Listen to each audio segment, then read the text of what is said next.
For now, though, we're joined in studio by Adcorp's labour economist Loane Sharpe to talk about their October employment index, which shows that over 40,000 new jobs were created in the month.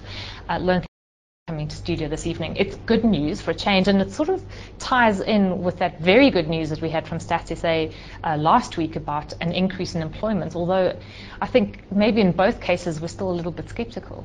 Are you skeptical of your own figures, or is it a just reflection of what's been happening in the economy? Yeah, I think there's a major difference between Stats SA and ourselves. Stats SA says that employment's rising at about 2.8% per annum, which translates to about 308,000 new jobs in a quarter, whereas our figures are showing a 3% decline year over year, which is a loss of an equivalent number of jobs on a year ago.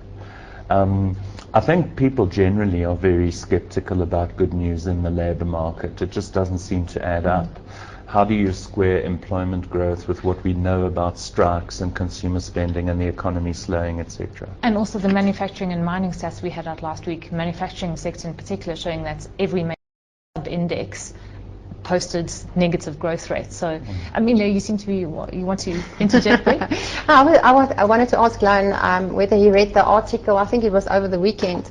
It was a worldwide study where it was found that in general employment will never be able to pick up again worldwide because of mechanization and the fact that manufacturing and companies in general are not very keen on employing people anymore.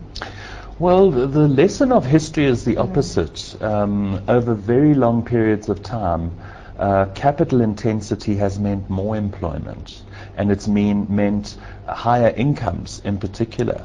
So in the short term, capital investment replaces people, but that the nature of that capital investment brings about a demand for a higher skilled person earning more.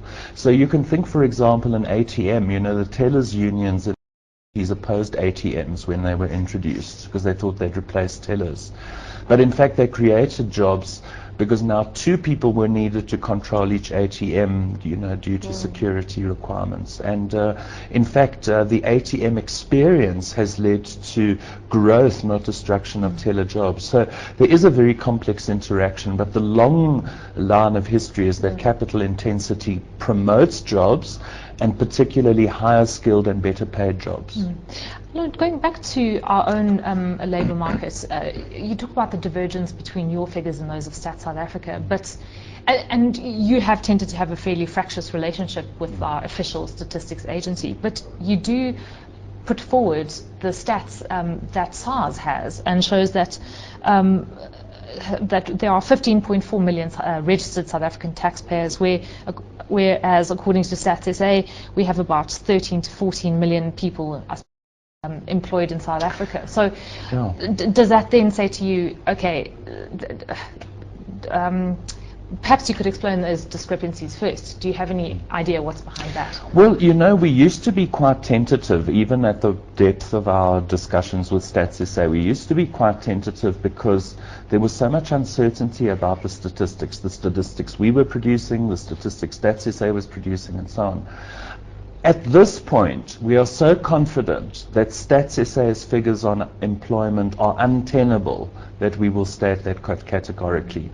And there are two statistics that I'd like to quote for you. Firstly, released recently in the tax statistics for 2013, SARS indicated that there were 16% more taxpayers, in other words, PAYE registered taxpayers, than the entire workforce according to Stats SA. The second statistic released today to me by the National Credit Regulator is that there are 20.1 million people as at the end of October who have unique active credit accounts. So these are unique individuals. There's no double counting in either the SARS or the NCR data.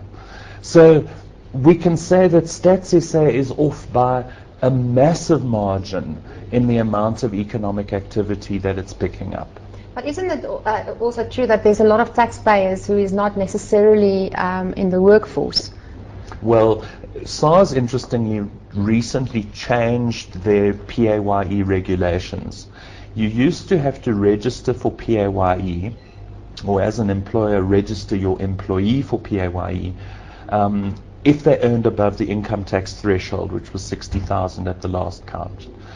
Over the last year, SARS changed the policy. One has to be PAYE registered, whether they fall below the threshold or not. And as a result, SARS is capturing a much broader base of people. I asked the question of one of the Treasury officials, what could explain the discrepancies? And they said to me, look, there are some people who are working in retirement. Stats SA doesn't count retirees as part of the workforce. And there are some people who are still sitting on the books in terms of PAYE who haven't deregistered, though they might have lost their jobs. But that cannot explain 6 million people as a discrepancy between SARS and Stats SA. We've been on at this for nearly 2 years. And Stats SA tell us every few months that they're within weeks of releasing a report. And we await that report because apparently they have done an exercise explaining the discrepancy. No one has seen it today. So, Loane, your conclusion would be then that they're wrong in the number of employed South Africans they're counting, and then also in the trends. Would you say that is then into question? And so you're calling into question that increase in employment that was reported last week? Absolutely. Over a period from the bottom in 2010 of the recession, according to Stats SA, employment has grown from 13 million to 14 million, the highest level of employment we've ever had. Over that same period, GDP growth has slowed from 4% to 1.7%. Something doesn't connect between having the highest growth of jobs. And I'm inclined to say there's political interference in the data gathering process at Stats SA. We know that the Statistician General is a highly politicized person. We know that he has taken an ideological approach rather than a technical academic approach to our critiques of his work. And of course, the government is under tremendous pressure to deliver on the job promises that they have. And I think Stats SA is not immune to those influences. No, lots of sectors of governments. Loane, that's quite a statement. So hopefully we will get you and the Statistician General together in studio for a follow-up interview on this. I would enjoy that. Thank you. So would we. We'd have to leave it there though, Loane. And Amelia, last comment from you, your stock pick this evening. Yes, I'm going for a company that brought out some results today, which is Vodacom. Okay. I like the company because given the unsure situation on the markets, the fact that we've already seen about 20% rise in the all-share index and a very high valuation level of most companies, I would go for a company that produces a 7% dividend yield, which I think is quite good. And you obviously think it's pretty secure. And we were talking about it earlier. If you look at a thing like the mobile termination rates, I think one thing that everybody is forgetting, it's not only an expense for them. It was also not only an income but also an expense. So it's not pure losses only. There's also some of their expenses that's going away. Okay, so 114 Rand you're buying. Amelia, we have to leave it. Thank you very much for joining us this evening in studio. Also, Loane, thanks for coming in. That's Loane Sharpe, he's Labour economist with Adcorp, and Amelia Morgenrooth from PSG Silver Lakes.